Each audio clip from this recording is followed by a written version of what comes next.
"Listen to me," said the demon as he placed his hand upon my head.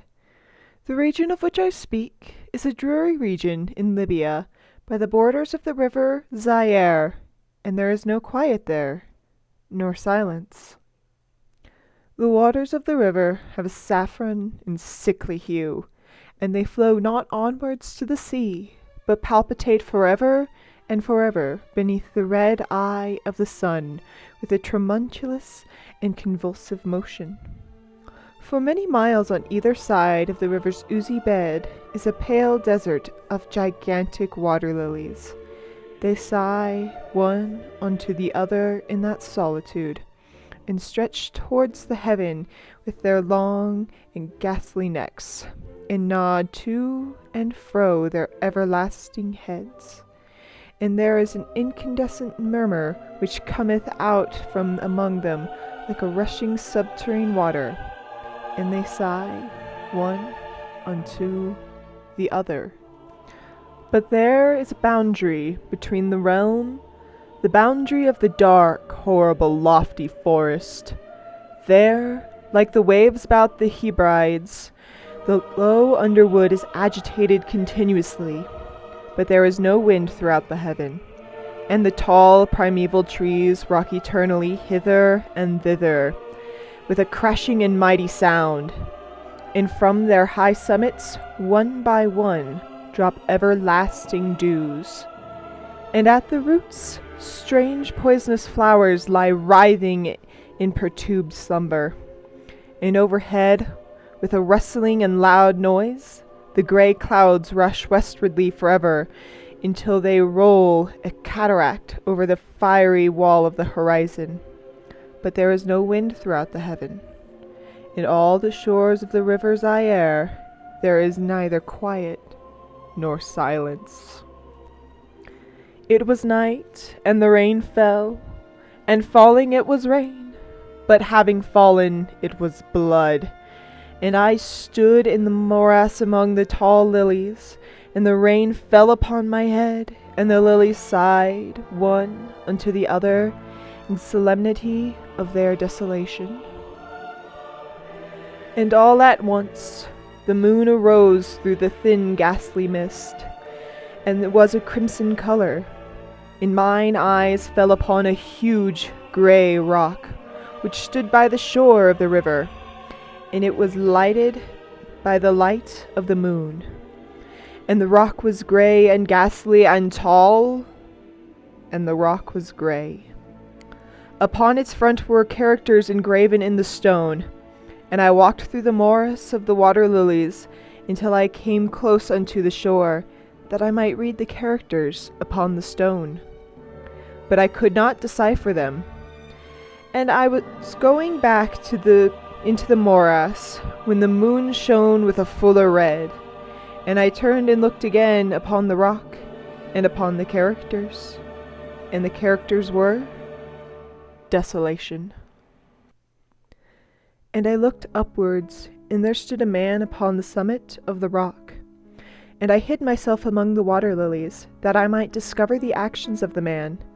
And the man was tall and stately in form, and was wrapped from his shoulders to his feet in the toga of old Rome, and the outlines of his figure were indistinct, but his features were the features of a deity. For the mantle of the night and the mist and the moon and of the dew had left uncovered the features of his face, and his brow was lofty with thought, and his eye wild with care, and in the few furrows upon his cheek I read the fables of sorrow and weariness, and disgust with mankind, and longing after solitude. And the man sat upon the rock, and leaned his head upon his hand, and looked out upon the desolation. He looked down into the low, unquiet shrubbery, and up into the tall primeval trees, and up higher at the wrestling heaven, and unto the crimson moon. And I lay close within shelter of the lilies, and observed his actions, the actions of the man. and the man trembled in the solitude. But the night waned, and he sat upon the rock. And the man turned his attention from the heaven and looked out upon the dreary river Zaire, and upon the yellow ghastly waters, and upon the pale legions of the water lilies. And the man listened to the sighs of the water lilies, and to the murmur that came up from among them. And I lay close within my covert, and observed the actions of the man. And the man trembled in the solitude. But the night waned, and he sat upon the rock. Then I went down into the recesses of the morass, and waited afar in the wilderness of the lilies, and called unto the hippopotami, which dwelt among the ferns in the recesses of the morass. And the hippopotami heard my call, and came with the behemoth unto the foot of the rock, and roared loudly and fearfully beneath the moon. And I lay close within my covert, and observed the actions of the man. And the man trembled in the solitude. But the night waned on, and he sat upon the rock. Then I cursed the elements with the curse of tumult, and a frightful tempest gathered in the heaven, where before there had been no wind, and the heaven became livid with the violence of the tempest. And the rain beat upon the head of the man, and the floods of the river came down, and the river was tormented into foam, and the water lilies shrieked within their beds, and the forest crumbled before the wind, and the thunder rolled, and the lightning fell, and the rock rocked unto its foundation. And I lay close within my covert, and observed the actions of the man, and the man trembled in solitude. But the night waned, and he sat upon the rock. Then I grew angry and cursed with the curse of silence the river and the lilies, and the wind and the forest and the heaven, and the thunder and the sighs of the water lilies. And they became accursed and were still. And the moon ceased to totter up its pathway to the heaven, and the thunder died away, and the lightning did not flash, and the clouds hung motionless, and the water sunk to their level and remained, and the trees ceased to rock, and the water lilies sighed no more, and the murmur was heard no longer from among them, nor any shadow of sound throughout the vast, illimitable desert. And I looked upon the characters of the rock, and they were changed. And the characters were silence. And mine eyes fell upon the countenance of the man, and his countenance was one with terror.